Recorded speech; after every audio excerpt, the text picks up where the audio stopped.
எல்லாருக்கும் வணக்கம். இது உங்கள் study with Darshan YouTube channel. நம்ம வீடியோல ஜூலை 15ஆம் தேதிக்கான கரண்ட் அஃபேர்ஸ் பார்க்க போறோம். Today current affairs. அதுக்கு முன்னாடி குரூப் 2 அண்ட் குரூப் 4க்காக லைவ் கிளாஸஸ் வந்து நம்ம ஸ்டார்ட் பண்றோம். வித் டெஸ்ட் இன்க்ளூட் ஆகி வரும். ஸோ அந்த பேட்ச் வந்து இன்னையிலேருந்து டெமோ கிளாஸஸ் அப்படின்னு சொல்லிட்டு ஸ்டார்ட் ஆயிருக்கு. ஒரு 5 டேஸ்க்கு டெமோ கிளாஸஸ் இருக்கும். ஸோ அதில் நீங்கள் பார்த்துட்டு ஜாயின் பண்ணிக்கலாம். ஃபீஸ் டீடைல் வந்து டிஸ்கிரிப்ஷனில் கொடுத்துருக்கோம். ஆக்சுவலாக வந்து ஃபீஸ் 5000 ரூபி. நம்ம சேனலில் ஏற்கனவே டெஸ்ட் பேட்ச் ஜாயின் பண்ணியிருக்கீங்க அப்படின்னா நீங்கள் ஓல்டு ஸ்டூடெண்ட் அப்படின்னா 4000 பே பண்ணி ஜாயின் பண்ணிக்கலாம். அதை பற்றி டீட்டெயிலாக டிஸ்கிரிப்ஷனில் இருக்க செக் பண்ணி பார்த்துக்கோங்க. லைவ் கிளாஸஸ்க்கு உங்களுக்கு ரெக்கார்டும் கொடுப்போம். ஒருவேளை அட்டன் பண்ண முடியலாட்டி டெஸ்ட்டும் இன்க்ளூட் ஆகி வரும். இப்போ நம்ம கரண்ட் அஃபேர்ஸ் பார்க்கலாம். ஃபர்ஸ்ட் ரிவிஷன் பார்த்துட்டு தானே ஸ்டார்ட் பண்ணுவோம். இப்போ 14th July current affairs revision பார்த்துட்டு ஸ்டார்ட் பண்ணுவோம். ஸோ ஜூலை 14ஆம் தேதிக்கான கரண்ட் அஃபேர்ஸ் ரிவிஷன். ஒவ்வொரு கொஸ்டினுக்கும் நீங்க ஆன்சர் வந்து கமெண்ட் பண்ண ஆரம்பிச்சிடலாம். கவனிங்க. ஃபர்ஸ்ட் கொஸ்டின், தமிழ்நாடு பாடநூல் கழக தலைவராக நியமிக்கப்பட்டுள்ளவர் யார்? ஆன்சர், லயோலா மணி வந்து அப்பாயிண்ட் பண்ணியிருக்காங்க.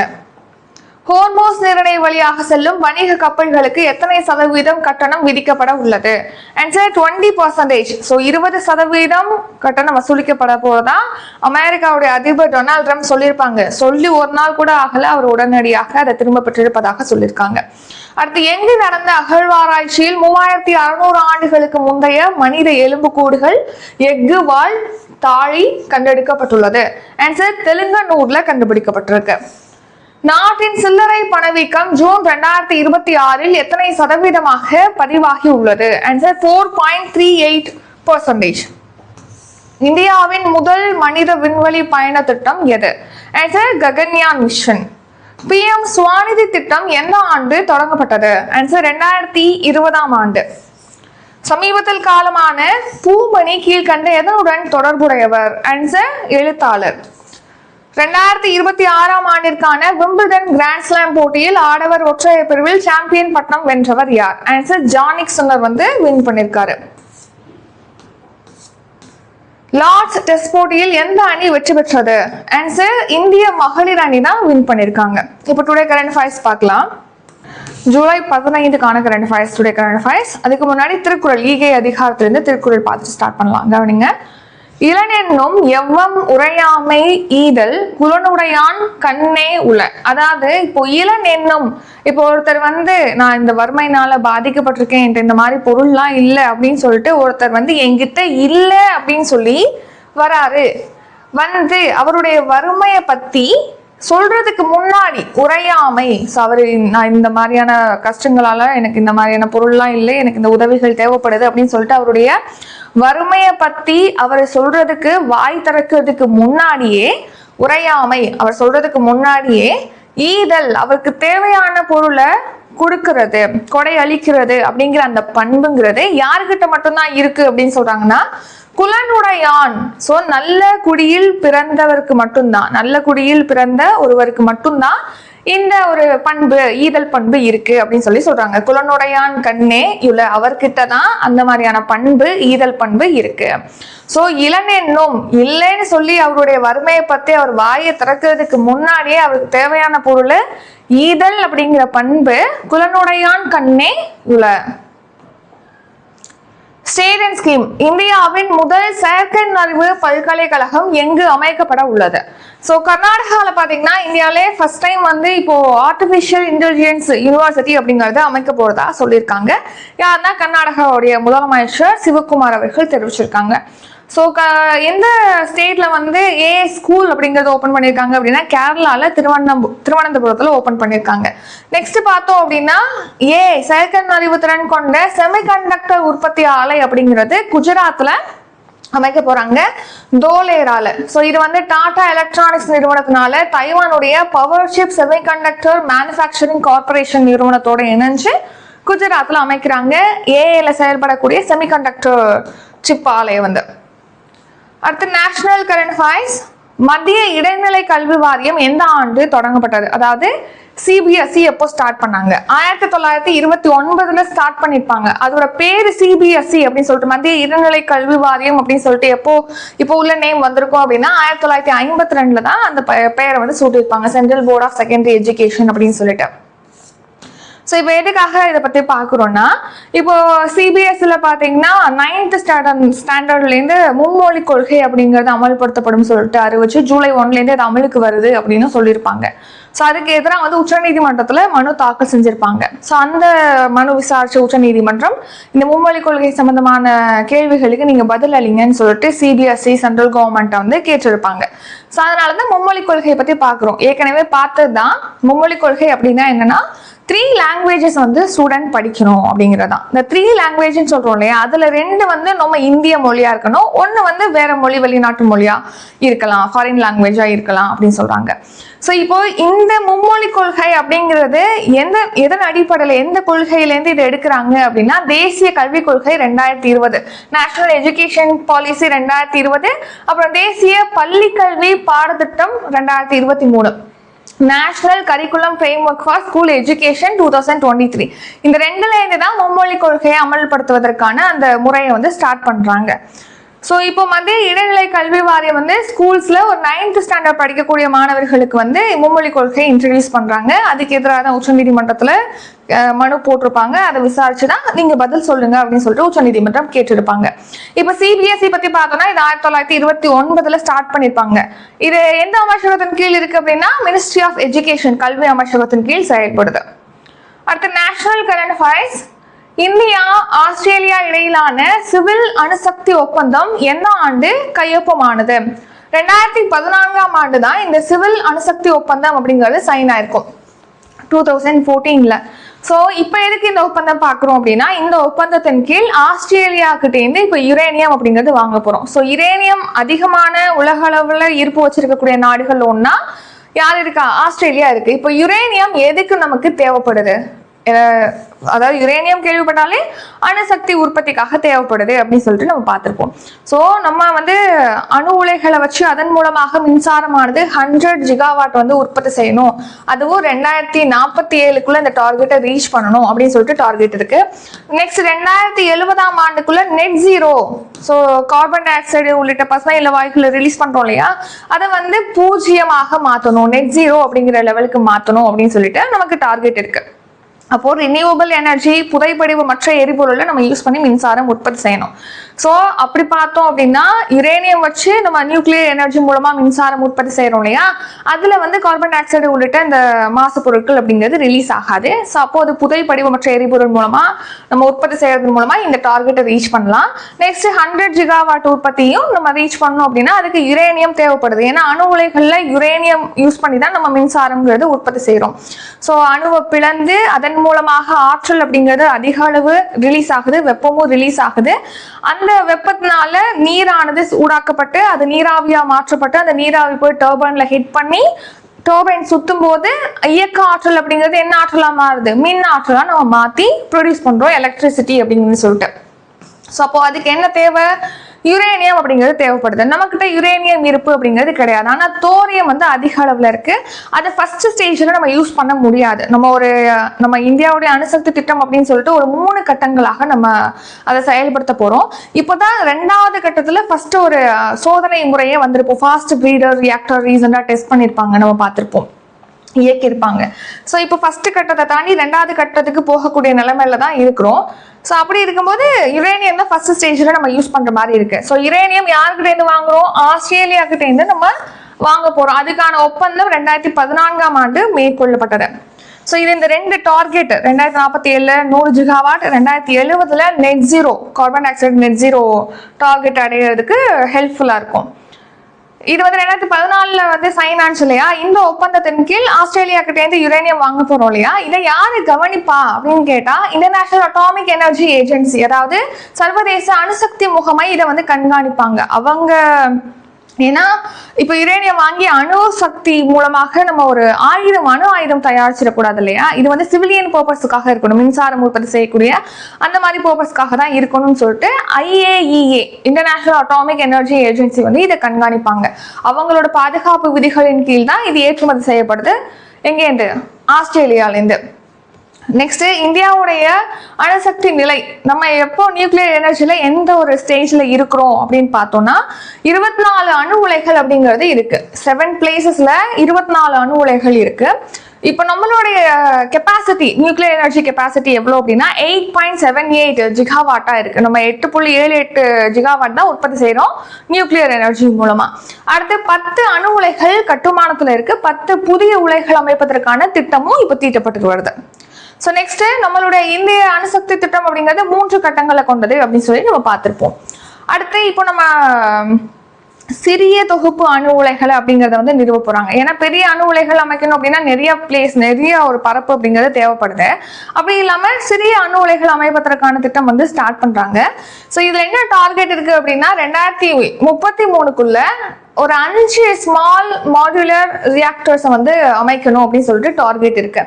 ஸோ ஒரே ஸ்மால் மாடுலர் ரியாக்டர் அப்படின்னு சொல்லிட்டு சிறிய தொகுப்பு அணு உலை அப்படிங்கிறது 300 மெகாவாட் வரைக்கும் மின்சாரம் உற்பத்தி செய்யக்கூடிய திறன்ல அமைக்க போறாங்க. இப்போ 2025 to 26 ஆண்டுக்கான பட்ஜெட்லயுமே பாத்தீங்கன்னா இதுக்காக 20,000 கோடி நிதியும் ஒதுக்கீடு செஞ்சிருக்காங்க. ஸோ இதெல்லாம் இம்பார்ட்டன்ட் பாத்துக்கோங்க. ஸோ நெக்ஸ்ட் வந்து நம்ம ஒரு ஆக்டும் கொண்டு வந்திருப்பாங்க. அணு உலைகள் அமைக்கிறத வந்து பிரைவேட்டும் அமைக்கலாம் அப்படின்னு சொல்லிட்டு அவங்களுக்கு அனுமதி வழங்குற வகையில ஒரு ஆக்ட் கொண்டு வந்திருப்பாங்க. அது என்ன ஆக்ட் அப்படிங்கறத கமெண்ட் பண்ணுங்க. இது உங்களுக்கு டுடே கொஸ்டின். அடுத்து நேஷனல் கரண்ட் அஃபேர்ஸ். ஐக்கிய நாடுகள் பாதுகாப்பு கவுன்சிலில் இந்தியா எத்தனை முறை நிரந்தரம் அல்லாத உறுப்பினராக இருந்துள்ளது? ஆன்சர் 8 years வந்து 8 times வந்து நம்மளோட இந்தியா வந்து யுஎன்எஸ்சியில் யுனைடெட் நேஷன் செக்யூரிட்டி கவுன்சிலில் வந்து டெம்பரரி மெம்பரா வந்து இருந்திருக்கு. நம்ம ஏற்கனவே பார்த்துருப்போம் எப்படி இதோட ஸ்ட்ரக்சர் இருக்கும். 5 பெர்மனன்ட் கண்ட்ரிஸ் இருப்பாங்க, இவங்களுக்கு வீட்டோ பவர் அப்படிங்கிறது இருக்கும். நெக்ஸ்ட் 10 நிரந்தரமற்ற உறுப்பு நாடுகள் இருப்பாங்க. அது வந்து 2 years தான் அவங்களோட பதவி காலம் இருக்கு. 2 years ஒன்ஸ் வந்து புதிய உறுப்பினர்கள் நிரந்தரமற்ற உறுப்பினராக தேர்வு செய்யப்பட்டு வருவாங்க. இப்போ 8 முறை இந்தியா வந்து நிரந்தரம் அல்லாத உறுப்பினராக யுனைடெட் நேஷன் செக்யூரிட்டி கவுன்சில் இருந்திருக்கு. லாஸ்டா வந்து 2021 to 22 வந்து இந்தியா மெம்பரா இருந்திருக்கு. இப்போ 2028 to 29 மெம்பர் ஆகிறதுக்கான எலெக்ஷன்ல பங்கேற்க போகுது. அந்த எலெக்ஷன் 2027 ஹாஃப்ல வந்து நடக்கும் அப்படின்னு சொல்லி தெரிவிச்சிருக்காங்க. ஸோ அதுக்கான பிரச்சாரத்தையுமே இப்போ ஜெய்சங்கர் வெளியுறவுத்துறை அமைச்சர் அவங்க நமக்கு சப்போர்ட்டை வந்து திரட்டுறதுக்காக அதுக்கான பிரச்சாரத்தை இப்போ தொடங்கி வச்சிருக்காங்கன்னு நம்ம நியூஸ்ல பார்த்துருப்போம். ஸோ கவனிங்க, மொத்தமா 15 நாடு, 10 நாடு டெம்பரரி, 5 கண்ட்ரிஸ் வந்து பெர்மனன்ட் கண்ட்ரிஸ். 8 தடவை வந்து இந்தியா டெம்பரரி மெம்பரா வந்து தேர்வு செய்யப்பட்டிருக்கு. 2021 to 22 லாஸ்டா மெம்பரா இருந்திருக்கும் டெம்பரரி மெம்பரா. ஸோ இது வந்து 8 தடவை இருந்த அந்த காலகட்டம். ஜஸ்ட் ஒரு கிளான்ஸ் பார்த்துக்கோங்க. இது லாஸ்ட் 2 அந்த டேர்ம் மட்டும் ஞாபகம் வச்சுக்கிட்டா போதும். அடுத்து ஐநாவுடைய 10 அமைதி பராமரிப்பு நடவடிக்கைகள், அதாவது பீஸ் கீப்பிங் மிஷன், ஒரு 10 மிஷன்ல பாத்தீங்கன்னா இந்தியாவுடைய 4300 வீரர்கள் வந்து பணியில ஈடுபட்டிருக்காங்க அந்த பீஸ் கீப்பிங் பணியில அப்படின்னு சொல்லி தெரிவிச்சிருக்காங்க. ஸோ இதுல போட்டியிடுதலையா இந்தியா எந்த கேட்டகிரியில அப்படின்னா ஆசிய பசிபிக் பிரிவுல போட்டியிடுது. ஸோ ஒரு இடம் இருக்கு, ஒரு இடத்துக்கு இந்தியாவும் தஜிகிஸ்தானும் போட்டியிடுறாங்க. ஸோ இதுல யார் வின் பண்றாங்களோ அவங்க தான் அந்த 2028-29 அந்த டேர்முக்கான டெம்பரரி கண்ட்ரியா வந்து மெம்பரா வந்து தேர்வு செய்யப்படுவாங்க. இப்போ ரீசெண்டா எந்தெந்த அமைப்புகள்ல எந்தெந்த நாடுகள் நியூ மெம்பரா இணைஞ்சிருக்கு அப்படின்னு சொல்லி பார்க்கலாம். பிரிக்ஸ்ல ஏற்கனவே 5 நாடுகள் இருந்திருக்கும். பிரேசில், ரஷ்யா, இந்தியா, சீனா, சவுத் ஆப்பிரிக்கான்னு சொல்லிட்டு. அதுக்கப்புறமா 2024 வந்து எகிப்து, எத்தியோப்பியா, ஈரான், ஐக்கிய அரபு அமீரகம் பிளஸ் சவுதி அரேபியா, இந்த 5 கண்ட்ரிஸ் சேர்ந்திருக்கும். 2025 இந்தோனேஷியா வந்து இணைஞ்சிருக்கும். பிரிக்ஸ்ல மொத்தமா எத்தனை நாடுகள் இருக்கு? 11 நாடுகள் இருக்கு. அடுத்து நேட்டோல லாஸ்டா வந்து ஸ்வீடன் உறுப்பினராக இணைஞ்சிருக்கும். ஸோ மொத்தமா நேட்டோல 32 கண்ட்ரிஸ் வந்து இருக்கு. அடுத்து ஷாங்காய் கோஆபரேஷன் ஆர்கனைசேஷன், அதாவது ஷாங்காய் ஒத்துழைப்பு அமைப்பு. ஸோ இதுல வந்து லாஸ்டா பெலாரஸ் நாடு இணைஞ்சிருக்கும். அதுக்கு முன்னாடி ஈரான் இணைஞ்சிருக்கும். மொத்தமா 10 நாடுகள் இருக்கு. இது வந்து பெலாரஸ் 10வது உறுப்பினராகவும் ஈரான் 9வது உறுப்பினராகவும் இணைஞ்சிருக்கும்.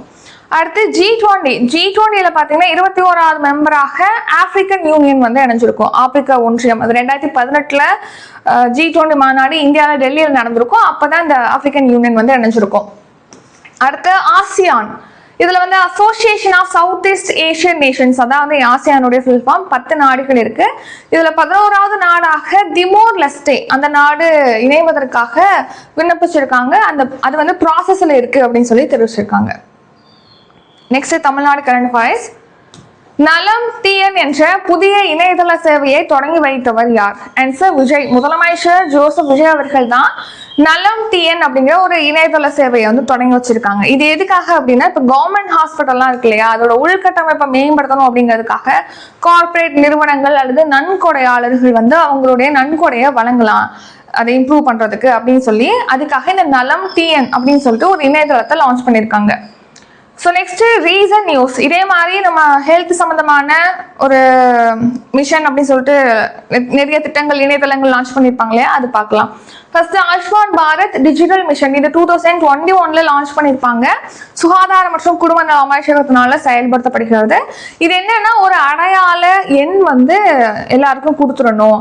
அந்த அடையாள எண்ணை போட்டா அவங்களுடைய மருத்துவ விவரங்கள் வரணும், அவங்களுக்கு என்னென்ன ட்ரீட்மெண்ட் கொடுத்துருக்காங்க அப்படின்னு சொல்லிட்டு இப்போ ஆதார் கார்டு இருக்கு இல்லையா, அந்த மாதிரி சுகாதார அந்த பயனாளர்கள் இருக்காங்களே அவங்களுக்கு ஒரு அடையாள எண் மாதிரி கொடுக்கணும் அப்படின்னு சொல்லிட்டு டிஜிட்டல் அடையாள எண்ணா வழங்கணும்னு சொல்லிட்டு இந்த ஸ்கீம் லான்ச் பண்ணியிருப்பாங்க. அதுல கூட இப்போ நம்ம பார்த்துருப்போம் ஆரோக்கிய சேது 2.0 அப்படின்னு சொல்லிட்டு ஒரு நபருடைய ஆரோக்கிய தரவுகள் எல்லாமே இந்த செயலியில வந்து அவங்க அப்லோட் பண்ணி வச்சுக்கலாம். அவங்களுடைய ரெசிப்ட், என்னென்ன டெஸ்ட் எடுத்திருக்காங்க, என்னென்ன ப்ராப்ளம் இருக்கு, எந்த டாக்டர்கிட்ட என்ன மாதிரியான ட்ரீட்மெண்ட்லாம் எடுத்துக்கிட்டாங்க, அந்த மாதிரி எல்லாமே ரிஜிஸ்டர் பண்ற வகையில் டிஜிட்டலைஸ் பண்றது. அடுத்து அதேதான் ABHA Ayushman Bharat health account, இந்த மிஷன் கீழே தான் இது ஸ்டார்ட் பண்ணியிருப்பாங்க. ஒரு ஹெல்த் அக்கௌண்ட் அப்படின்னு சொல்லிட்டு இருக்கணும் எல்லாருக்கும் அப்படிங்கிறதுக்காக. அடுத்து சஞ்சீவனி, இப்போ தொலைதூர பகுதிகளில் கிராம பகுதிகளில் உள்ளவங்க எல்லாம் இங்க சிட்டிக்கு வந்து அவங்க மருத்துவ உதவிகளை பெறுவது, ஆலோசனைகளை கேட்கறதுங்கிறது சிரமமா இருக்கு இல்லையா. ஸோ அவங்க சஞ்சீவனி இணையதளம் மூலமாக மருத்துவர்கள்ட்ட அவங்க ஆலோசனைகளை கேட்க முடியும் ஆன்லைன்லே. ஸோ அதான் சஞ்சீவனி. இதுவுமே வந்து சுகாதார மற்றும் குடும்ப நல அமைச்சகம் சார்பில் செயல்படுத்தப்படுது. ஆயுஷ்மான் ஆரோக்கிய மந்திர், இந்த திட்டத்தோட முன்னாடி இதோட பேர் எப்படி இருந்துச்சுன்னா ஹெல்த் அண்ட் வெல்னஸ் சென்டர்னு சொல்லிட்டு இருந்துச்சு, சுகாதாரம் மற்றும் நலவாழ்வு மையம் சொல்லிட்டு இருந்துச்சு. இப்போ ஆயுஷ்மான் ஆரோக்கிய மந்திர்னு சொல்லிட்டு பெயர் மாற்றம் செஞ்சிருக்கு. ஸோ கிராமப்புற மக்களுக்காக சுகாதார வசதிகளை வழங்குறது தான் இதோட நோக்கம். யூவின் போர்ட்டல், ஸோ கர்ப்பிணி பெண்கள் குழந்தைகளுக்கு தடுப்பூசி செலுத்தும் விவரங்கள் அப்படிங்கிறது இந்த யூவின் போர்ட்டல்ல வந்து அப்லோட் பண்ணுவாங்க. அடுத்து மிஷன் இந்திரதனுஷ், குழந்தைகள் கர்ப்பிணி பெண்களுக்கு வந்து தடுப்பூசி செலுத்துறாங்க இல்லையா, முழுமையான தடுப்பூசி வழங்குவதற்கான திட்டம் தான் இந்த இந்திரதனுஷ் அப்படிங்கிற திட்டம். நேஷனல் கரண்ட் அஃபேர்ஸ், சமீபத்தில் செய்திகளில் காணப்படும் போஜ் சாலா வளாகம் எங்கு அமைந்துள்ளது? ஆன்சர் மத்திய பிரதேசத்துல தார் பகுதியில தான் இந்த போஜ் சாலா அப்படிங்கிற வளாகம் இருக்கு. போஜ் சாலா அப்படிங்கிறது என்னன்னா ஃபர்ஸ்ட் சரஸ்வதி கோவில் இருந்திருக்கு, அதுக்கப்புறமா தான் இங்க மசூதி அப்படிங்கிறது கட்டியிருக்காங்க அப்படின்னு சொல்லி ஒரு ப்ராப்ளம் அரைஸ் ஆயிருக்கும். ஸோ இதை வந்து யார் பாதுகாக்கிறா அப்படின்னா தொல்லியல் துறை தான் இதை பாதுகாக்கிறாங்க. தொல்லியல் துறை என்ன பண்ணியிருப்பாங்கன்னா செவ்வாய்க்கிழமை வந்து இந்துக்கள் இதை இங்கே வந்து வழிபடட்டும், வெள்ளிக்கிழமை வந்து முஸ்லீம்ஸ் வந்து இங்கே வழிபடலாம் அப்படின்னு சொல்லிட்டு அவங்க தொல்லியல் துறை அறிவிச்சிருப்பாங்க. ஸோ இது சம்பந்தமா கோர்ட்ல கேஸும் போயிருக்கும், எங்கன்னா மத்திய பிரதேச மாநிலத்தில். அந்த கேஸ்ல அந்த உயர்நீதிமன்றம் என்ன சொல்லியிருக்குன்னா இது வந்து ஹிந்து கோவில் தான் அப்படின்னு சொல்லிட்டு அவங்க தீர்ப்பு வழங்கியிருப்பாங்க. இங்க முஸ்லிம்ஸ்க்கு வந்து தனியா அவங்க ஒரு மசூதி கட்டுவதற்கான ஒரு எந்த ஒரு இதுவுமே தீர்ப்புல சொல்லியிருக்க மாட்டாங்க. ஸோ அதனால உச்ச நீதிமன்றத்துல போட்டிருப்பாங்க. உச்ச நீதிமன்றம் இப்ப என்ன சொல்லியிருக்காங்கன்னா முஸ்லிம்ஸ் வந்து இந்த போஜ்சாலா வளாகத்துல வெள்ளிக்கிழமை 1 மணிலேருந்து 3 மணி வரைக்கும் அவங்க வழிபடலாம் அப்படின்னு சொல்லிட்டு இப்போ ஒரு இடைக்கால தீர்ப்பு அப்படின்னு சொல்லிட்டு வழங்கியிருக்காங்க. அந்த முன்னாடி உள்ள தீர்ப்புக்கு இடைக்கால தடை அப்படிங்கிறது வழங்கியிருக்காங்க. அதனால பார்க்கிறோம் மத்திய பிரதேசம் தார் பகுதியில 11ஆம் நூற்றாண்டை சேர்ந்த போஜ்சாலா வளாகம் சொல்லிட்டு இருக்கு. சரஸ்வதி தேவி கோவில் தான் இது முன்னாடி இருந்துச்சு, இதை இடிச்சிட்டு தான் இந்த கமால் மௌலா மசூதியானது கட்டப்பட்டிருக்கு அப்படின்னு சொல்லியிருப்பாங்க. அது சம்பந்தமா உச்சநீதிமன்றம் இடைக்கால உத்தரவு அப்படிங்கிறது பண்ணியிருக்காங்க, அந்த தொழுகையை நடத்துறதுக்கு முஸ்லிம்களுக்கு தனி இடம் வழங்கணும்னு சொல்லிட்டு. நெக்ஸ்ட் எக்கனாமி, சேவைகள் உற்பத்தி குறியீட்டை எந்த அமைச்சகம் வெளியிடுகிறது? ஆன்சர் மத்திய புள்ளியியல் மற்றும் திட்ட அமலாக்க அமைச்சகம் தான் இந்த சர்வீஸ் அவுட்புட் இண்டெக்ஸ் சேவைகள் உற்பத்தி குறியீடு ரிலீஸ் பண்றாங்க. ஃபர்ஸ்ட் டைம் இந்த மாசம் தான் அதை ரிலீஸ் பண்ணியிருக்காங்க. அதாவது இப்போ சர்வீசஸ்லயுமே எந்த அளவுக்கு நம்மளுடைய உற்பத்தி இன்க்ரீஸ் ஆயிருக்கு அப்படின்னு சொல்லிட்டு அது சம்பந்தமான தரவுகளை வந்து தெரிஞ்சுக்கணும் அப்படிங்கிறதுக்காக ஃபர்ஸ்ட் டைம் ரிலீஸ் பண்ணியிருக்காங்க சோதனை அடிப்படையில். ஸோ யார் ரிலீஸ் பண்ணியிருக்கா அப்படின்னா மத்திய புள்ளியியல் மற்றும் திட்ட அமலாக்க அமைச்சகம். ஸோ அவங்க ரிலீஸ் பண்ண இந்த சேவைகள் உற்பத்தி குறியீடை பொறுத்த வரைக்கும் ஏப்ரல்ல பார்த்தீங்கன்னா 19 சேவை துறைகள்ல ஒரு 14 துறைகள் வந்து இரட்டை இலக்க வளர்ச்சியை வந்து எட்டியிருக்கு அப்படின்னு சொல்லியிருக்காங்க. விமானத்துறையும் ரயில்வே துறை மட்டும் அந்த சேவை துறை மட்டும் கம்மியா இருக்க தவிர மற்ற எல்லாமே வந்து ஒரு இரட்டை இலக்க வளர்ச்சியை எட்டியிருக்குன்னு சொல்லி தெரிவிச்சிருக்காங்க. ஸோ எந்த இயரை பேஸ் பண்ணி இந்த வளர்ச்சியை வந்து கணக்கிடுறாங்க அப்படின்னா 2024 to 25ல சேவை துறைகள் எப்படி பெர்ஃபார்ம் பண்ணிச்சு அதை பேஸ் பண்ணி அதோட ஒப்பிடும் போது இப்போ எவ்வளவு இன்க்ரீஸ் ஆயிருக்கு அப்படின்னு சொல்லி பேஸ் இயரா வச்சு இப்போ கணக்கிடுறாங்க. Next economy. ஜூன் மாத மொத்த விற்பனை பணவீக்கம் எத்தனை சதவீதமாக பதிவாகி உள்ளது? ஆன்சர் 9.87% பதிவாயிருக்கு. ஸோ இப்போ ஜூன் மாசத்துல போன மாசம் பாத்தீங்கன்னா மொத்த விற்பனை பணவீக்கம் ஹோல்சேல் பிரைஸ் இண்டெக்ஸ் அப்படின்னு சொல்லிட்டு ரிலீஸ் பண்ணிருக்காங்க. இதுக்கு பதிலாக நம்ம ப்ரொடியூசர் பிரைஸ் இண்டெக்ஸ் அப்படிங்கறத வந்து யூஸ் பண்ண போறாங்க. நெக்ஸ்ட் 5 இயர்ஸ்ல வந்து முழுமையாக ப்ரொடியூசர் பிரைஸ் இண்டெக்ஸ் ஆனது வெளியிடப்படும். அது வரைக்கும் ஹோல்சேல் பிரைஸ் இண்டெக்ஸ் வந்து ரிலீஸ் பண்ணுவோம் அப்படிங்கிற மாதிரி சொல்லியிருப்பாங்க. நம்ம ரீசெண்டா பார்த்திருப்போம். இப்போ இந்த மொத்த விற்பனை பணவீக்கம் அப்படின்னு சொல்றோம் இல்லையா, இப்போ தொழிற்சாலையில உற்பத்தி செய்யப்படுது ஒரு பொருள், அது அப்படியே மொத்த விற்பனையாளர்கள்ட்ட விற்பனை செய்யப்படுது. ஸோ தொழிற்சாலையிலேருந்து இங்க மொத்த விற்பனையாளர்கள் விற்பனை செய்யும் போது அந்த பிரைஸ்ல எவ்வளவு இன்க்ரீஸ் ஆயிருக்கு, அததான் அந்த விலை உயர்வானதை வந்து கணக்கிடுற வகையில இந்த ஹோல்சேல் பிரைஸ் இண்டெக்ஸ் அப்படிங்கறது ரிலீஸ் பண்றாங்க. இப்போ என்ன பண்ண போறாங்கன்னா ப்ரொடியூசர் சைட்ல எங்க உற்பத்தி ஆகுதோ அங்கே வந்து எவ்வளவு அந்த விலை உயர்ந்திருக்குன்னு சொல்லிட்டு ப்ரொடியூசர் பிரைஸ் இண்டெக்ஸ் அப்படிங்கறத நெக்ஸ்ட் 5 இயர்ஸ்ல ஃபுல்லா இம்ப்ளிமெண்ட் பண்ண போறதா சொல்லியிருக்காங்க. அது வரைக்கும் ஹோல்சேல் பிரைஸ் இண்டெக்ஸ் வந்து ரிலீஸ் பண்ணுவாங்க. ஸோ இது எந்த பேஸ் இயர் அடிப்படையில வச்சு இதை கணக்கிடுறாங்க அப்படின்னா 2022 to 23 ஆண்டு தான் பேஸ் இயரா வச்சு கணக்கிடுறாங்க. ஜூன் மாதத்துல மொத்த விற்பனை பணவீக்கம் 9.87% அதிகரிச்சிருக்கு. நெக்ஸ்ட் 5 இயர்ஸ்ல ப்ரொடியூசர் பிரைஸ் இண்டெக்ஸ் அப்படிங்கிறது கொண்டு வந்துருவாங்க. இப்போ மே மாசத்துல பாத்தீங்கன்னா இந்த PPI எப்படி சொல்றோம் இல்லையா, ப்ரொடியூசர் பிரைஸ் இண்டெக்ஸ், இது 9.4%ல இருந்து ஜூன் மாசத்துல 9.6% உயர்ந்திருக்கு. அடுத்து ஷார்ட் நியூஸ். அமெரிக்க விண்வெளி ஆராய்ச்சி அமைப்பான நாசா விண்வெளி வீரர் மற்றும் இந்திய வம்சாவளியை சேர்ந்தவருமான அனில் மேனன் வந்து இப்போ இன்டர்நேஷனல் ஸ்பேஸ் ஸ்டேஷனுக்கு வந்து சென்றிருக்காரு. அடுத்து ஃபைனலா டுடே கரண்ட் அஃபேர்ஸ் ரிவிஷன் பார்க்கலாம். அதுக்கு முன்னாடி இப்போ ஜூலை 15 நம்ம ஏற்கனவே சொன்ன மாதிரி குரூப் 2 and குரூப் 4க்கு லைவ் கிளாஸஸ் ஸ்டார்ட் பண்றது அப்படின்னு சொல்லி பார்த்திருப்போம். ஸோ இது ஒரு 5 டேஸ்க்கு வந்து டெமோ கிளாஸஸ் அப்படிங்கிறதா போக போகுது. நீங்க வந்து டெலிகிராம் சேனல்ல நம்ம சேனல்ல ஜாயின் பண்ணிக்கோங்க. அதுல டெமோ கிளாஸஸ் லிங்க் வந்து ஷேர் பண்ணுவோம். ஸோ நீங்க 5 டேஸ் அட்டென்ட் பண்ணி பார்த்துட்டு கூட நீங்க ஜாயின் பண்ணிக்கலாம். இதுல ஜாயின் பண்றதுக்கான ஃபீஸ் வந்து 5,000. நம்ம டெஸ்ட் பேட்ச்ல ஜாயின் பண்ண ஓல்டு ஸ்டூடெண்டா இருக்கீங்க அப்படின்னா 4,000 பே பண்ணி ஜாயின் பண்ணிக்கலாம். ரெக்கார்டர் கிளாஸ் கொடுப்போம், அதாவது நீங்க லைவ் கிளாஸஸ் கொடுப்போம். அதை நீங்க அட்டென்ட் பண்ண மிஸ் பண்ணிட்டீங்க அப்படின்னா ரெக்கார்டர் கிளாஸும் ப்ரொவைட் பண்றோம், பிளஸ் டெஸ்ட்டும் இன்க்ளூட் ஆகி இந்த பேட்ச்ல உங்களுக்கு ப்ரொவைட் பண்றோம். ஸோ அதை பத்தி டீடைல் டிஸ்கிரிப்ஷன்ல இருக்கு, கான்டாக்ட் நம்பர் டிஸ்கிரிப்ஷன்ல இருக்கு, டவுட் இருக்கவங்க கால் பண்ணி கேட்கலாம். இப்போ நம்ம ரிவிஷன் பார்க்கலாம். இந்தியாவின் முதல் செயற்கை நுண்ணறிவு பல்கலைக்கழகம் எங்கு அமைக்கப்பட உள்ளது? ஆன்சர் கர்நாடகா. மத்திய இடைநிலை கல்வி வாரியம் எந்த ஆண்டு தொடங்கப்பட்டது? ஆன்சர் 1929 ஆண்டு. இந்தியா ஆஸ்திரேலியா இடையிலான சிவில் அணுசக்தி ஒப்பந்தம் எந்த ஆண்டு கையொப்பமானது? ஆன்சர் 2014 ஆண்டு. ஐக்கிய நாடுகள் பாதுகாப்பு கவுன்சிலில் இந்தியா எத்தனை முறை நிரந்தரமல்லாத உறுப்பினராக இருந்துள்ளது? ஆன்சர் 8 முறை.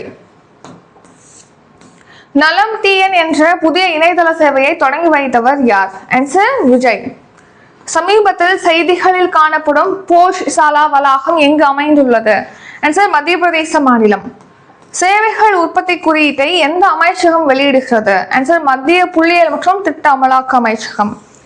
ஜூன் மாதம் மொத்த விற்பனை பணவீக்கம் எத்தனை சதவீதமாக பதிவாகி உள்ளது? ஆன்சர் 9.87%. ஸோ இத்துடன் இன்றைக்கான கரண்ட் அஃபேர்ஸ் வீடியோ நிறைவடைகிறது. இந்த வீடியோ உங்களுக்கு பிடிச்சிருந்தா லைக் பண்ணுங்க, ஷேர் பண்ணுங்க. நம்ம சேனலை நீங்க இன்னும் சப்ஸ்கிரைப் பண்ணலன்னா மறக்காம சப்ஸ்கிரைப் பண்ணிக்கோங்க. நன்றி, வணக்கம்.